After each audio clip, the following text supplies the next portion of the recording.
Hey everybody, Dan here from Dan Scale Model Creations. I just want to go over a quick process that I use when I'm trying to cover red plastic, so models that have been cast in red plastic. And red is sometimes really hard to try to cover, and I'm going to show you the way that I do it and the way that works pretty much every time for me. So, you know, there's multiple ways out there, and this is just the way I do it. So what I'll do is I'll make sure that the model's been sanded well and cleaned off. I'll use a tack rag like this here. So this is just a tack rag. You can pick it up at any automotive store, and it's got a glue stickiness to it, so it'll take off any dust or anything that's on the model prior to painting.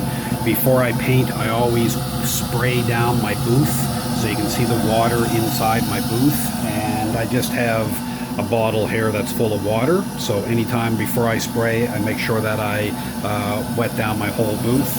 And then I lay multiple layers of primer, very thin coats. This probably has about 6 coats on it. You can still see the detail really clear on it. So you're not putting it on thick, you're just putting it on several times on very thin coats. I'll let this dry over the red, and then once this is dry, I will come back and sand it with probably 1000 grit sandpaper just to knock down any of the high spots or any dust or dirt that may have gotten into it. And then I'll come back and hit it with a couple really light coats of white primer. And after that is done, I'll let that dry, and then I'll seal everything in. And I'll usually seal it in with something that's going to give me some reflectivity, so an aluminum color or a chrome metallic kind of color. And then I'll put my white over that, and what that'll do is it will allow the light to go into the white, hit the silver, and then reflect back, just showing the white. If you don't do that, you may get away with it, or you may get a bit of a red tinge to your paint. I also paint everything inside, outside, on every part that I want to cover, because I know that red could show through. So it's really important to make sure that you cover everything.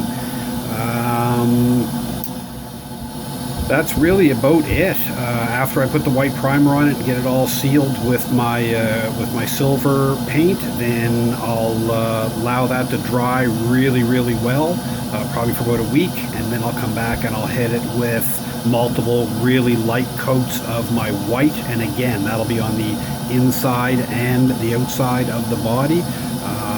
And then once that's all done, I'll be able to come back and start hitting it with my clear, and I should end up with a nice white crisp color on the build. Anyway, that's it guys. Keep building, have fun. We'll see you in the next one.